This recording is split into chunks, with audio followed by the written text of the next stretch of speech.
اس دن کی، اس شہر کی، اس مہینے کی تم نے عزت کرنی ہے، اسی طرح ایک دوسرے کے مال کا، ایک دوسرے کی عزت کا تم نے پاس کرنا۔ مسلمان بھائیوں، خدا را یہ حضور کہہ رہے ہیں یار، نبی پاک نے کعبہ کے سامنے کھڑے ہو کے فرمایا بیت اللہ تیری بڑی شان ہے، تیرا بڑا مرتبہ ہے، لیکن فرمایا میرے مومن کی عزت رب کی نظر میں کعبے سے بھی زیادہ ہے۔ ہم کیسے بیٹھ کے یار، ہم کیسے جرات کرتے ہیں کسی کی پگڑی کھولنے کی کونے میں بیٹھ کے؟ ہم اپنے گھر بیٹھ کے کسی پر تبصرہ کر گئے، کسی بندہ مومن کی عزت اچھال گئے، بالکل پتہ نہیں تھا بات کا اور ہم نے کہانی بنا دی پوری کی پوری، داستان سرائی کر گئے۔ صبح سے شام تک ہماری گپ شپ کا عنوان کیا ہے؟ کسی نہ کسی کا شکوہ، کسی نہ کسی کی شکایت، یہ ہماری گپ شپ ہے۔ خدا را حضور نے تو خطبہ حجۃ الوداع میں پہلا سبق یہ دیا تھا کہ میرے جانے کے بعد ایک دوسرے کی عزت کرنا، اور اسی خطبے میں ایک جگہ پہ فرمایا یہ نہ ہو کہ میرے جانے کے بعد تم ایک دوسرے کی گردنیں مارنے لگ جاؤ، ایک دوسرے کی عزتوں کا خیال کرنا، پاس کرنا۔ مسلمانوں، میرے عزیز بھائیوں، بزرگوں، عزتوں کا دفاع شروع کریں۔ تھوڑی دیر کے لیے اپنی زبان لوگوں کے اوپر تبصرہ کرنے سے کنٹرول میں لائیں۔ کچھ چیزیں ایسی، میں مختلف شہروں میں جاتا ہوں، جس شہر میں گئے وہاں لوگوں نے یہ کہا جناب یہاں جو مولانا ہے نا، بعض لوگ یہ باتیں بڑی چسکے لے کے سنتے ہیں، یہاں جو مولانا ہے نا وہ کچھ نہیں کرتے، آپ بڑے اچھے ہیں، یہاں جو پیر صاحب ہیں وہ بڑے گڑبڑ ہیں، آپ بڑے اچھے ہیں۔ تو میں ان سے کہتا ہوں کہ میں اس لیے اچھا ہوں کہ میں تھوڑی دیر کے لیے آیا ہوں، میں نے چلے جانا ہے۔ اور دوسری بات یہ کہ مجھے آپ جتنا مرضی اچھا کہہ لیں، میں نے رخصت ہو جانا ہے 2-3 گھنٹوں کے بعد۔ یہاں جس آدمی کا آپ شکوہ کر رہے ہیں نا، آپ اس کو جنازے کے لیے خبر کریں نہ کریں، اسے پتہ چل گیا نا محلے میں جنازہ ہو گیا، تو اسے کوئی کام بھی ہوا تو اس نے کہنا یار نہیں محلے میں فوتگی ہوگی، میں نے جنازہ پڑھانا ہے، اس نے جانا نہیں۔ تو کمزوریاں تو سب جگہ ہوتی ہیں، لیکن ان کمزوریوں کی وجہ سے آپس میں بغض پیدا کر لیا جائے گا، اور پھر کمال بات ہے نا کہ اپنی ساری کمزوریوں سمیت اپنے آپ سے پیار ہے، اپنے آپ سے محبت ہے، اور دوسرے کی ایک کا پتہ چل جائے تو ہمیں گھن آنے لگ جاتی۔ تو حضور نے خطبہ حجۃ الوداع کے موقع پر یہ بات ارشاد فرمائی۔ دوسرا حضور نے فرمایا لوگوں یاد رکھنا، یہ خطبہ حجۃ الوداع میں نبی پاک نے فرمایا، یہ حضور خطبہ دے رہے ہیں، اور اس وقت دے رہے ہیں جب حضور صحابہ کو بتا چکے ہیں کہ یہ آخری ملاقات ہے، جو دور دراز سے آئے ہیں ان کو بتایا ہے کہ یہ میری تمہاری جو مجلس ہے، جو محفل ہے، جو تم سے بات ہو رہی ہے، یہ آخری ہے۔ محبوب فرمانے لگے لوگوں یاد رکھنا قیامت قائم ہوگی۔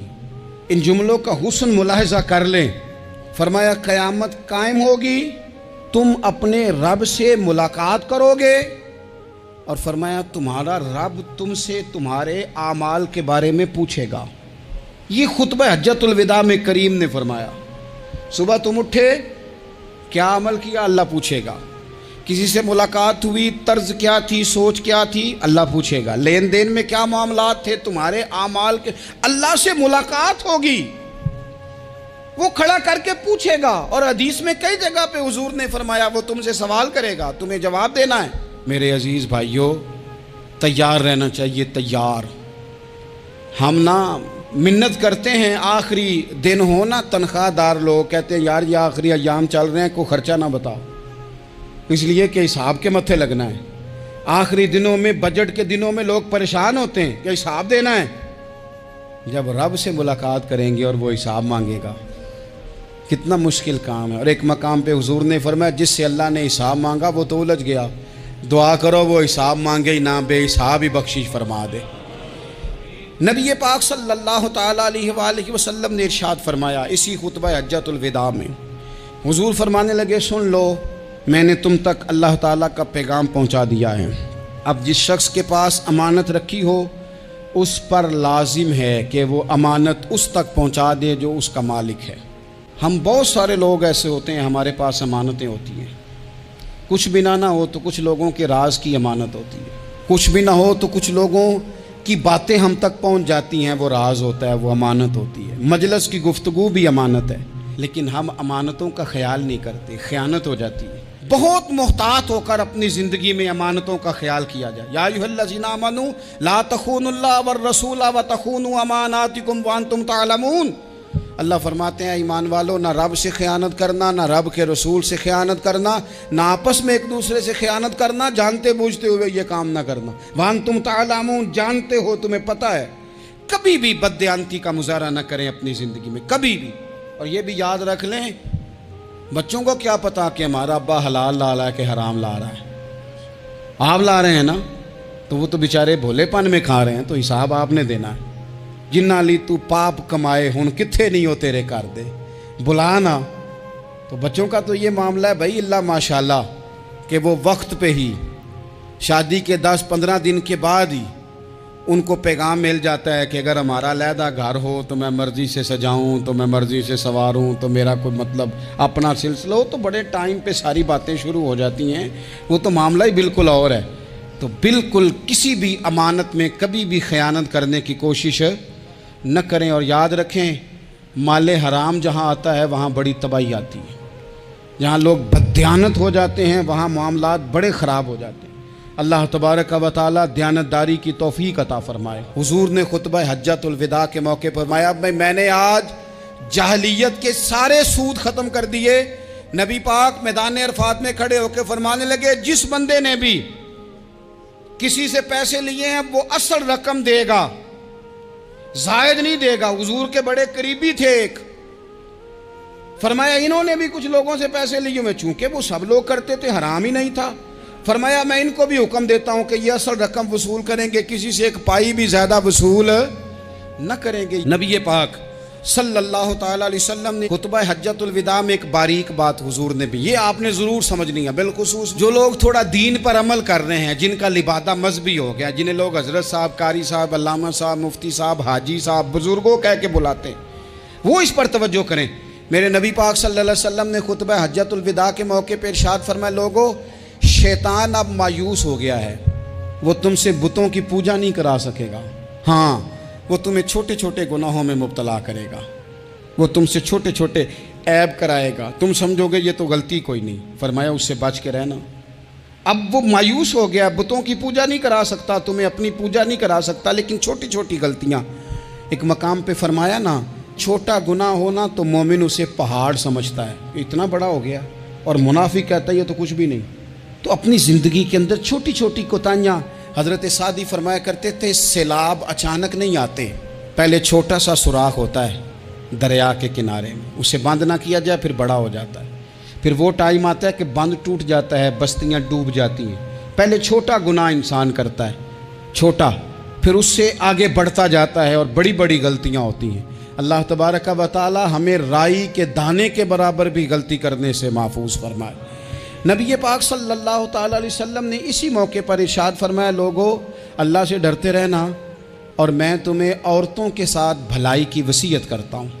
فرمایا رب نے تمہیں اختیار دیا ہے، عورتیں تمہارے سپرد کی ہیں، ان سے اچھا سلوک کرنا۔ فرمایا اگر کبھی کوئی ان پر تمہیں سختی کرنی بھی پڑے تو اتنی کرنا جتنی ان کی غلطی ہو، ان سے درگزر کرنا، ان سے پیار کرنا۔ اسلام نے خاتون کو باقاعدہ حقوق دیے، باقاعدہ۔ صحیح بخاری میں حدیث ہے، یہ جو نوجوان ہیں، مطالعہ کرنے والے، پڑھنے سننے سمجھنے والے، یاد رکھا کریں ان چیزوں کو۔ حضرت بریرہ رضی اللہ تعالیٰ عنہ حضرت عائشہ صدیقہ کی کنیزہ ہیں۔ حضرت مغیث رضی اللہ تعالیٰ عنہ ایک صحابی ہیں، ان کی وہ اہلیہ ہیں، وہ اپنے خامد سے علیحدگی چاہتی تھی۔ ان کے خامد بڑی محبت کرتے تھے، علیحدہ ہونا نہیں چاہتے تھے، خاتون رہنا نہیں چاہتی تھی۔ انہوں نے بڑی سفارشیں کرائیں کہ میرا خامد، میری بیوی مجھ سے صلح کر لے، حالانکہ وہ خاتون کنیز ہیں، خادمہ ہیں، کوئی بڑے قبیلے سے بظاہر تعلق نہیں۔ بالآخر انہوں نے گزارش کی، سیدہ عائشہ صدیقہ رضی اللہ تعالیٰ عنہ سے کہا، کچھ اور ذرائع اختیار کیے۔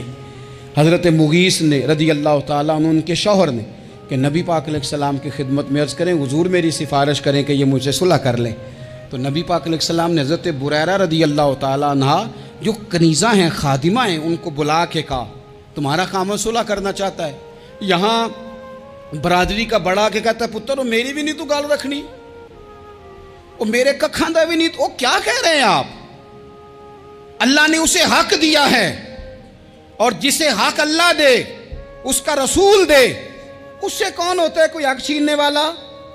نبی پاک صلی اللہ علیہ وسلم نے حضرت بریرہ سے کہا تمہارا خامد صلح کرنا چاہتا ہے اور وہ روتا ہے تمہارے لیے، اور اس نے بڑی سفارشیں کی ہیں، تم اس سے صلح کر لو۔ حضرت بریرہ رضی اللہ تعالیٰ عنہ عرض کرنے لگی یا رسول اللہ صلی اللہ علیہ وسلم آپ جو حکم کریں میں حاضر ہوں، ایک بات پوچھ سکتی ہوں؟ ایک گزارش کر لوں؟ ایک صرف حضور میرا بولیا چولیا معاف کری، ایک بات کر لوں؟ تو کہا کرو۔ عرض کی یا رسول اللہ یہ آپ کا حکم ہے یا مشورہ ہے؟ یہ محبوب کی بات ہے، محبوب کی۔ کوئی بزرگ کیوں جبر کرتا ہے کسی پہ؟ کوئی حضرت شیخ کیوں کہتے ہیں زبردستی عورت کو کہ تو جا؟ نبی پاک صلی اللہ علیہ وسلم نے فرمایا صلح کر لے۔ یا رسول اللہ ایک بات عرض کروں؟ کرو۔ حضور حکم ہے کہ مشورہ ہے؟ تو نبی پاک نے فرمایا نہیں مشورہ ہے۔ تم عاقلہ ہو، بالغہ ہو، اسلام تمہیں با اختیار کرتا ہے، چاہو تو رہو چاہو تو خلا لے لو۔ عرض کرنے لگی حضور اگر مشورہ ہے تو پھر میں مغیث سے صلح نہیں کرنا چاہتی۔ میرے محبوب نے فرمایا تو جس حال میں راضی ہے میں بھی راضی ہوں۔ ٹھیک ہو گئی بات، ختم ہو گئی۔ حضور نے کوئی زور نہیں، اتنے اسلام حقوق دیتا ہے عورت کو، کسی کو اجازت نہیں کہ وہ جبر کرے، وہ ظلم کرے۔ میں آ گیا ہوں صلح نہیں کرنی، بے تو کیوں آیا ہے؟ تو نے وقت گزارنا ہے، جانے وہ خامد کس طرح کا ہو۔ تو نبی پاک صلی اللہ علیہ وسلم نے خطبہ حجۃ الوداع کے موقع پر فرمایا عورتوں کے ساتھ اچھا سلوک کرنا۔ اللہ تبارک و تعالی جو حج پڑھا جا رہا ہے اس کے صدقے پوری امت پر اپنا فضل فرمائے۔